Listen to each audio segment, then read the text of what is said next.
All right, welcome back. If you're just joining us, you've missed a lot. We're just at the last lap of Africa's finest breakfast show, New Day on People's Television. You find us on channel 120 on the Star Times decoder, and my name is Anthony Momodu. It's now time for us to look at the politics of Katu Colony and the other better person, but a development consultant in the person of Opeyemi Oriniowo, who has been at the main spot where this crisis between the headers and the farmers have taken place in Benue State. So he has a full view of what we're going to be discussing today. Good morning, nice to have you. Good morning. Morning. Is it right to say it's politics of Katu Colony? If you consider the part that the APC governors and the PDB governors and states seem to have taken different sides to this particular issue. Well, I think you're right. I mean, everything in Nigeria seems to be politicized, so you're right. You know, it is politics of Katu Colony, but I think I should add that it is an unfortunate situation that we have on our hands, and that all issues, it's so difficult for us to address issues head-on without involving our identity politics in Nigeria.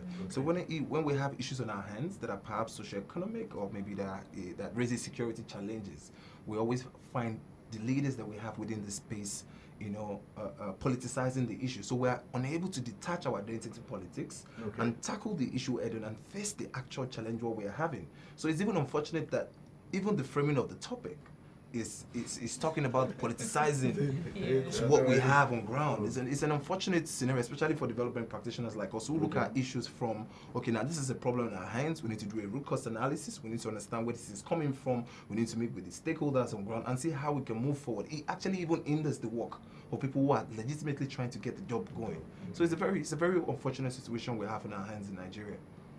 Right. Now, looking at what's going on, the proposal of the Katu Colony, lots of various groups have outrightly, exposed their rejection of this particular proposal. Probably with the continuous killing of the killings are ongoing, and since then it has not abated. So, what would you say? You said, from what you said, you've been on ground, you've been there, you've been, monitoring, talking with some people. So, what can you really, say about it? Well, like I said earlier, the issue is unfortunate. It's unfortunate that we can't detach ourselves, like I mentioned earlier, and the issue has been politicized, and we have people saying we don't want it. Now, I was at a program, The Core, with Taisha last night on Channels. We had the Honorable Minister, a couple of consultants that I've also worked with, and we were discussing the issue, public intellectuals, and the honest realization is that, okay, maybe there was something wrong about the term colony. Katu Colony, maybe it got on the wrong boards of a country that is filled with so much distrust of ourselves. So maybe that did not get on the right side of the people. But in all honesty, in terms of the plan that the Honorable Minister has, I think it's a very progressive plan, because we have a situation where we have about 9.5 million cattle in Nigeria. But could you say it's progressive, knowing how violent the Fulani headsmen are? Let's be sincere. We know how strategic it is when you have colonies. Let me say one thing. We have two issues on our hands. Clearly, we have a justice issue on our hands that reveals the whole situation about our policing system and how we organize society, and even moving us back to decentralization of the police, of the kind of government structure that we run. So yes, we have a crime and investigation issue. If crime has been committed, people need to be prosecuted, justice needs to be served. We understand that. However, the world has even come to realize that bombing people or taking people out right now does not even solve terrorism. There are root cause analysis. There's either grieve or grievance. We need to investigate that and get to the root of it. In fact, terrorism itself cannot be elongated or cannot be sustained without some kind of local support. There has to be a level of legitimate claim, legitimate at least within their views. So we need to investigate this issue. Yes, the police needs to do their work. People who have killed people, who have committed crime, need to be brought to justice. No one is disputing that. But moving forward, we have to look at this issue that headsmen or pastoralists are part and parcel of the economy, local scaling it up of this country. So if we're giving some versions, the way we're treating farmers and we're treating livestock, and we're thinking, it's all part of. So if we look at the issue from this angle, we start to get an headway. So while we're equipping the police or restructuring our country so much so that there's some form of community policing, we must also tackle this crisis that has to do with desertification, the changing times, to see how we can accommodate this set of farmers. This is not an ongoing. It didn't start today. It didn't start today. It's been oncoming. It's just unfortunate now that we have a president who also fits the narrative, and is now just everything right now. So the focus right now is even on the identity politics away from the issue. So I understand people from the south be like, don't come to my land. Don't come. It comes from a place of distrust, and we need to address that as well. So these are the kind of conversations we need to keep on going. But I believe that the way forward as far as this problem is concerned is that we need to detach ourselves and look at this. There's nothing wrong. I mean, we have countries that invest. But is it possible to go to where you're suggesting, when we have the IG police being already biased, partisan, we've got the PRO saying a state governor is a drowning man. They're not being professional. Personally, I saw that. As far as I'm concerned, it's an embarrassment. I'm totally disappointed in both the governor as well as the AIG or the pro. I saw that interview. Okay. I saw that interview on channels. I watched it and I was embarrassed. Is it about them? 1,500 people have died. It is not about the Benin. In fact, the Benin State governor, as far as I'm concerned, is complicit. The Inspector General of Police as well is complicit. The entire leadership of this country, we need to tell truth to power. The system of government that we're running in this country is not effective. It does not deliver the best of results for the people. So that is on one hand. So the issue now they've made, now look at the focus. This is part of what I'm talking about. We're no longer talking about the actual problem. Now we're talking about the PRO facing the governor and the governor kicking him back. And the governor right now, whatever the atmosphere he has right now, as far as I'm concerned, is riding the wave. He's riding the wave right now. He has a base. We're not focusing on the actual issue. So those are, and that is the major problem of this country, identity politics. We can't detach ourselves from it. It's very, very unfortunate. Okay. Oh, well, I saw something last night based on many indigenes are very skeptical about this, about the intention, what the colony is meant to achieve for the state and its economy, being that, the cattle rearing is a personal business and it's meant to benefit, the owners only. What can you say to that? Now, that I think is unfortunate, the level at which I operate from. Whatever, anyone who is adding value to the economy matters to the GDP of that nation because it means you are taxable. So as government, the role, that narrative is a very narrow way of looking at things. And I can understand where they're coming from because at the end of the day, you see, I am doing my own business, this person is doing their own business. But as a government, as a local government, as a councillor who is administering a community, what your interest is, it should be in the general prosperity of everybody. Yeah. So if you're an entrepreneur, if you're a tailor, I mean, we have governments giving subventions to entrepreneurs. There's you win. There's all sorts of interventions. We know the intervention that is given to agriculture, people planting. Agriculture is a broad term. So the idea of now saying, oh, headsman, you want to give them land, why are you not giving me as a tailor?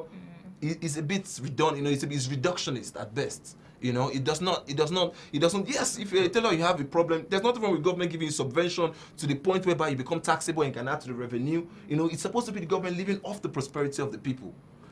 So I think we need to scale up we need to first of all detach the identity politics, then scale up our reasoning. The government is unfortunate that the government is faced with this because even the most well-intentioned objective. Would we say it's unfortunate the government is faced with this when it's the government itself that brought this maybe I should say the present government. Now, another issue that I feel is that as far as I'm concerned, the Buhari administration, the president himself, at the federal level right now, is even taking more than they can chew. They're taking responsibility for things that ideally shouldn't be theirs.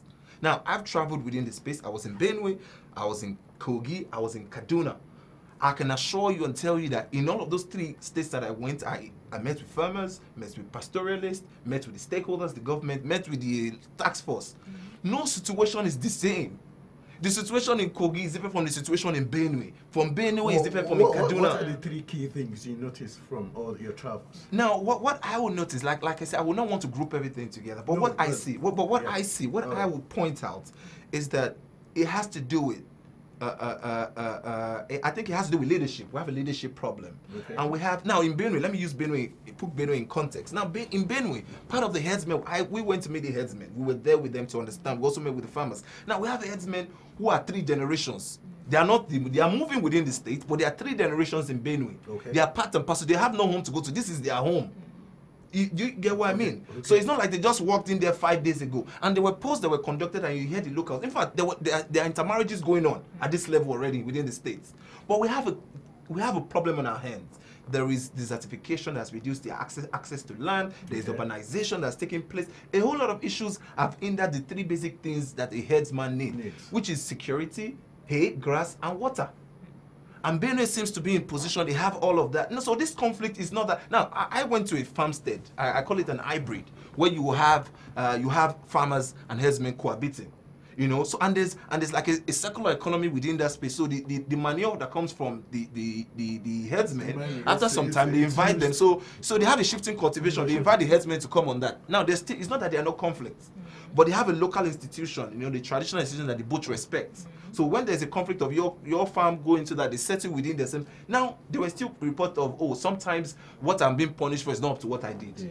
Those things are bound to happen. Yeah, and any social justice system is an evolving system, so it would eventually still improve, you know. So if that is possible, if that can happen, that means inherent in the problem are other issues. Right. So we can keep, we can say the leadership and the fact that justice is not being well served. Yeah, justice is not being well served, which leads up to a broader issue of how we run this country. We need to decentralize. All right, time's not our friend, but I'd like to put you on the spot right now and ask if we're going to have you next week to finish up what we've just started, because we're about to sign out.